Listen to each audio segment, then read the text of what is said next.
Moms, andito na naman ulit. Kakain kami ng tinapay. Yung pinakita ko kanina sa vlog ko. Yan. Dito na si Bunso. Yan. May parade pala sila, no? Yes. Bukas, buwan ng wika. Magse-celebrate sila. Kasi, magko-costume siya ng katiponero. Tapos, kailangan sombrero. Dapat pala may buri hat ko. Tapos, ma'am, sa Sunday, hindi siya makakapag-altar server kasi meron siyang parade ng Boy Scout. Yun. Pwedeng Scout yun. At saka, Boy Scout and Girl Scout. Scouting kasi, no? Ba't ang aga ng parade? Di ba natin October? Baguio Day sa Sunday. Ay, oo nga pala. Pero kaya kayo O pala, ma'am, Baguio Day ng Monday. Ay, ng Sunday. Kaya pala, ngayon, pero ang parang susuotin nyo na uniform, yung scouting. Ako sa Sunday. Oo, type A, no? Representative ng... Ayan, ma'am. Ito yung binili namin, pinakita ko sa inyo kanina. Doon sa isang vlog ko. Green apple. Tapos, gusto ni Bunso yan. Masarap daw, sabi ni Kuya. May siopaw siya. Courtesy of Save mo. Save More. Lahat kami dito Save More para makasave tayo. Yun. Kaya na. Sayang, wala si Princess, ma'am. Kain tayo. Kain na, balong. Kalibitin mo si kuya mo. Busy. Kain. Ano sa'yo? Wala tayo. Ayun na lang, gamitin niyo mga kutsarita. Kainin na muna yung balatan mo, baka malipatan. Ikaw kakain ka ba? Of course. Sana ko, magkano ka? Asado yan. Asado yung aming siopaw. Sila lang nag-siopaw, ma'ams. Kasi kami ni Mr. Kanina, hindi pa kami nag-lunch. Tapos, pagpunta namin ng market, ng town, kami, ma'ams, nag-takoyaki kami. Tapos, uminom nga ako ng yun nga yung sinabi ko sa vlog ko kanina, nag-order ako ng ice cold coffee. Ang flavor niya, hazelnut. Si Mr. naman, nag-milk tea siya. Ang flavor naman ay dark chocolate. Tapos yun nga, nagtakoyaki kami. Nakakabusog. 5 pirasong ganyan, kalalaki na takoyaki. Tapos sabi ko, ano kaya pasalubong namin sa mga bata? Naisip ko, bili ko sila ng aqua infused yan, ma'am. Aqua infused green apple flavor. Tapos sabi ko, bili ko na lang sila ng siopaw kasi yung takoyaki. Gusto naman nila yung siopaw. May dun. Gusto mo yung yung hot sauce? Nakita niya na? Kita mo na? Ako gusto ko ay cheese. May natira pa kaming cheese, mamo. Kaya ito na muna kakainin namin. Yung dalawang bata, si Mika, si Princess at Empress, mga sinisipon. Yung nakaraang araw, kailan ba sila pumunta rito? Webes? Miyerkules, Samat, no? Tuesday. Nung Tuesday, ma'am, pumunta sila dito kasi pinabili ko nga ng sprinkle itong si Khalil dahil kailangan ng sa school. Kasi nag-market sila noon. Tapos tinawag ako si Mika, sabi ko kung pwede nilang ibili si ading niya ng sprinkle kasi nga sa TLE nila gagawa sila ng dessert. Pwede may oil. Oil niyan. Peanut yan. Ay, ihalo mo. Baka butter nga nilagay dyan. Nilagyan niya ng butter. Ngayon, moms, nung dumaan sila dito, ang lakas na ng ulan. Tapos si Empress, tulog, no? Tulog siya. Nagpasundo sila sa taas. Kinarga ng mister ko, binaba dito. Pero, naman siya, ma'am, balot na balot. Ang kapal nung frog suit. O jacket ata yun, no? Na may hood. Pero, pawis na pawis yung ulo. Kahit ang ulan. Kasi nakatulog. Tapos, nalamigan siguro. Kasi lakas ng ulan. Tapos, dito na kumain yung mag-asawa. Ay, tsaka pala si Princess. Pero si Empress, hindi naman kumain. Kung ano lang kinain. Ganun naman yung batang yun. Hindi naman pala kain. Pero madede. Ngayon, kagabi daw, sabi ni Mika, di daw sila pinatulog gawa ng barado yung ilong, sinisipon. Pinainom daw ni Mika ng gamot para sa sipon, tapos pinainom din niya ng turmeric. Gusto naman ng bata, yun, nakaginhawa yung bata. Baka nalamigan lang. Ayun, kaya hindi, Ito sa akin, cheese. Ayun, moms. Kaya, si Mika puyat. Puyat sila mag-asawa. Mika daw natulog alas 12. Tapos si yung asawa, si Je, natulog daw alas 2 na daw yata nakatulog. Yun. Yung mag-ama. Kaya talaga pag may anak. Tapos si Princess pumasok. Actually, si Princess ang unang sinipon eh. Hindi ko na nga pinapunta rito kasi sinipon tong mister ko. So sabi ko, magpapuntahin dito. Sayang nga long weekend. Gustong pumunta dito magbakasyon. Eh sinisipon naman to. Eh baka kakumahawa. Nagkasakit din naman yung bata dun. Kasi mas malamig kila Mika, ma'am. Kasi sila, pabundok. Mataas yung kanila, yung lugar nila, kaya malamig. Ngayon, ayun, si Princess. Ayun, moms, as I was saying, yun nga, sinipon si Princess sa lamig. Sabi ko nga kay Mika, pag malamig, wag nang paliguan everyday yung bata, kahit na every other day na lang. Tapos medyo umokay naman. Nung nandito sila Princess ng Tuesday nga, moms, ko naman, medyo okay na siya, hindi naman siya worst. Pero, ngayong kagabi, yun namang maliit. Feeling ko hindi yun nahawa, Sa panahon. Nalamigan yun, sa tingin ko. Pati si Mika, sinisipon. Lahat daw sila. Ako nga, ma'am, magdamag pa akong electric pan eh. Pati ako.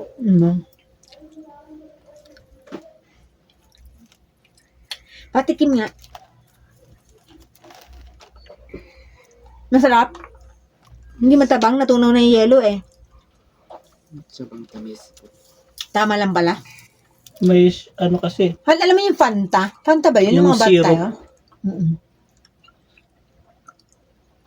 No, di ko nalasa, no? Yung soft drinks sa mga bata tayo. merong isa, may lemon na isa. Yung lasa Fanta niya, po? ma'am, Hindi Fanta. hindi Fanta yun eh. Nakalimutan ko na. Ma'am, kasi nung Yung bata green. ako, meron kami, Blooming Treat pa kami Yung green nakatira. ang bote. Sila nanay may negosyo Sprite. nun, moms, na Hindi. parang bakery, tapos parang karinderya. Meron kami mga soft drinks na flavor apple, ganun. Yun ang lasa niya. Hindi ko na alam Yun, ang title. parang apple din siya. Apple. Oo, ganun nga. Pero kulay, hindi ganyan ang kulay. Ang Oo. kulay nun, kulay light brown. Hmm. Parang beer ang kulay, di ba? Pero, apple flavor. Nakakalimutan ko lang, ma'am, sa alam nyo ng mga batang 70s. Pero ganun lasa niya. 80s na, hindi pa gaano ang 70s sa atin. Hindi pa. Hindi, sabi ko batang 70s. Ay, Naabutan yung mga ganoon. Pero ko nun, ma'am, so nasa Blooming Treat ako, grade 3. Ako nun.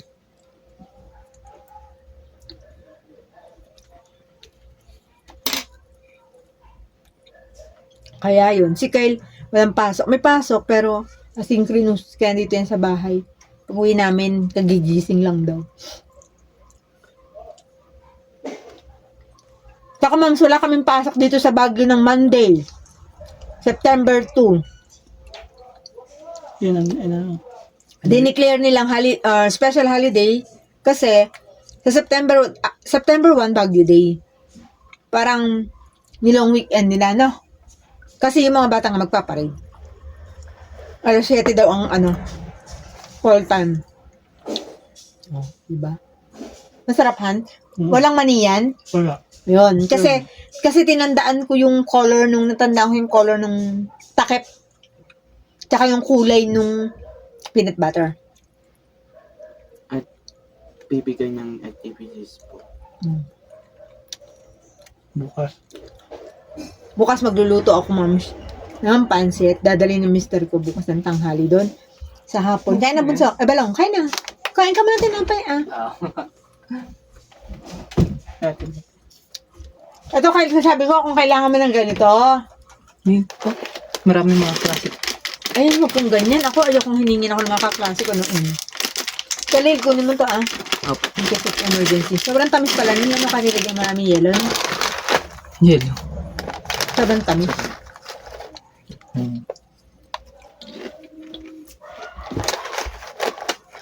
Ayun, moms. Yun ang kwento ng aming, sa linggo yata, hindi yata ako papasok, O, papasok na naman ako ng 1:00. O, magpapaalam na naman ako. Long weekend din kasi ng Canada, ma'ams. Long weekend nilahan.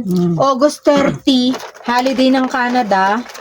Sa ano yun, British Columbia. Sa Canada, moms, pag meron silang holiday na buong Canada. Pero meron ding holiday na per province. Yun. Ngayon, ano, para sa atin din, may local holiday, merong nationwide holiday, parang ganun din. Ngayon, hanggang September 2 daw holiday nila, long weekend nila dun. Kaya, paalam siguro ako sa boss ko. Kasama ako dito sa ano. Tapos sabi ni Mr. ko, nilain namin yung mga bata. At ano, Burnham. Ano kayo madadala nating food dun?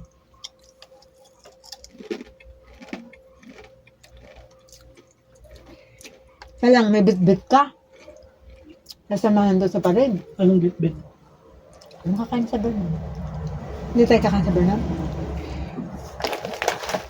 Ganyan pa rin, oh. Nagdidilim pa rin, bunso. Dun sa ano mo, mas Kita mo. Kasi ang palatandaan, ano, yung number. Kain mom siya, kumakain si Kyle. Ayan. Yan tayo na ito.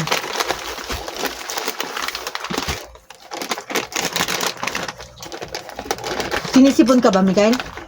Ligo kasi ng ligo na malamig eh. Pwede ka naman mag-init eh. Yun, inin mo yun. Ayan natin yung t-shirt ni Kaading mo eh. Suot mo eh. Yung first year siya na. Yung pang Friday niya. Dati na. Hmm. Yan. Large din ba yan, Han?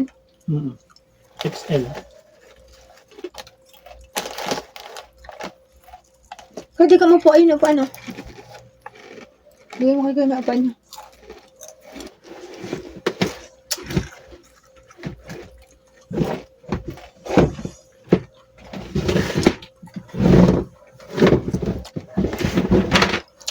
Mikael. Upuan mo.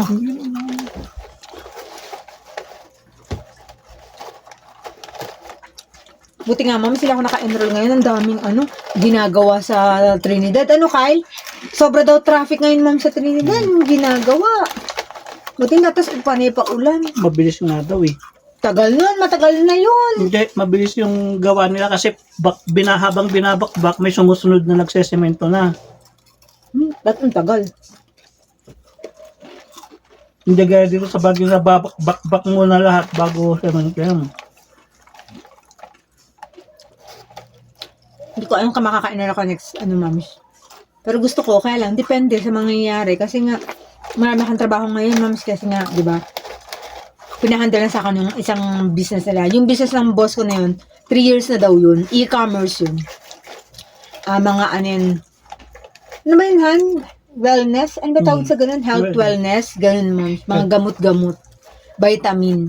So, ako yung pinahandle na naman dun sa isang nila.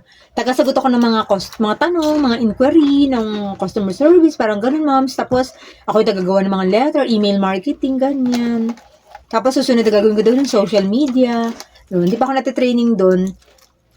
Parang unti-unti nila akong parang one at a time sa bawat task. Ganun ang gagawin ng boss ko.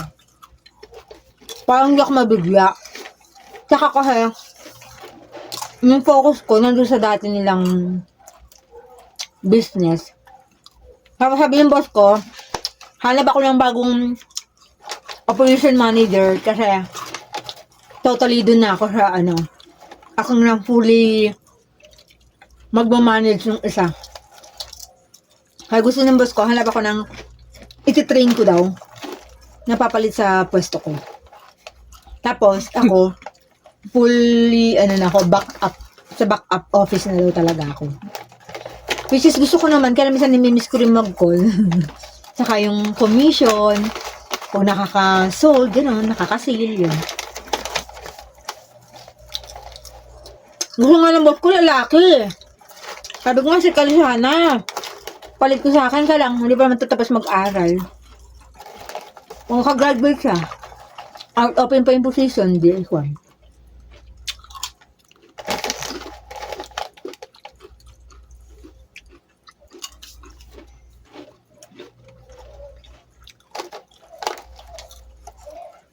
Papagupit na itong dalawa. Pagupit na kayong dalawa. Ha? Kami ni Kuya po. So, kung tatlo kayo pala, 450 na, no? 150 na kasi gupit dito sa barbero, ma'am. Grabe. Tatlo sila, 450.